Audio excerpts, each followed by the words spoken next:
Praise the Lord. கர்த்தருடைய பரிசுத்த நாமத்துக்கு மகிமை உண்டாவதாக. இன்றைய நாள் பொழுதிலே உங்கள் அனைவரும் சந்திப்பதிலே நான் மிகவும் மகிழ்ச்சி கொள்கிறேன். கர்த்தர் உங்களை ஆசீர்வதித்து உங்களை காக்க கடவர். இன்றைய நாளுக்கான இறைவாக்கியம் எரேமியா தீர்க்கதரிசியின் புஸ்தகம் 17ஆம் அதிகாரம் வசனங்கள் 9, 10. இதில் அழகான ஒரு வசனம். எல்லாவற்றையே பார்க்கிலும் இருதயமே திருக்குள்ளதும் மகா கேடுள்ளதுமாய் இருக்கிறது. அதை அறியத்தக்கவன் யார்?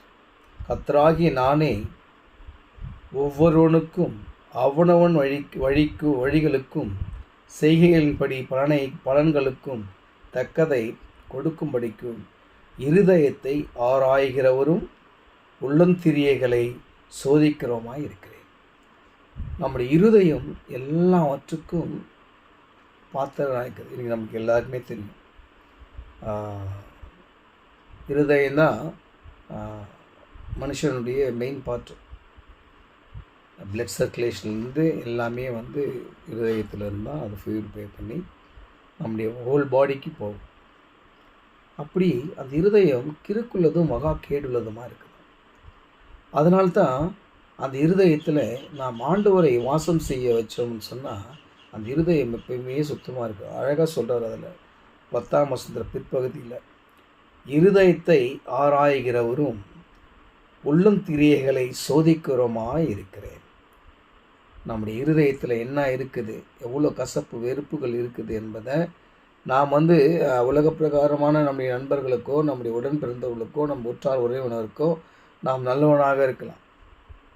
யார் மனசு புண்படாத மாதிரி நல்ல பையன், நல்லா சைலண்ட்டாக பேசுவான், சண்டை போட மாட்டான், அவன் இருக்கிற இடமே தெரியாதுன்னு சொல்லுவாங்க.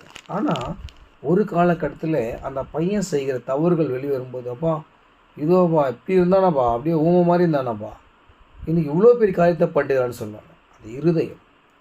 அந்த இருதயம் எப்பேற்பட்டது என்பதை ஆராய்கிறவரும் அதை என்ன பண்ணுறது, அதை சரி செய்கிறது யாரான்னா ஆண்டவராகிய இயேசு கிறிஸ்து மட்டுமே.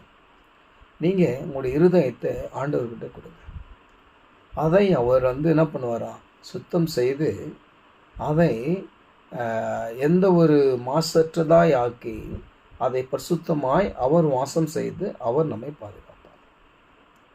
அவர் நம் இருதயத்துக்குள்ளே வரும்போது எல்லா கசப்பு வெறுப்புகளும் ஓடி போயிடும். ஏன்னா அவருடைய சொந்த இரத்தத்தை சிந்தி நம்ம மீட்டெடுத்தால் அந்த இரத்தத்தாலே நம்மளை கழுவி அவர் வாசம் பண்ணி நாம் என்ன பண்ணோம், எப்படி போகணும், எப்படி நடக்கணும், எல்லா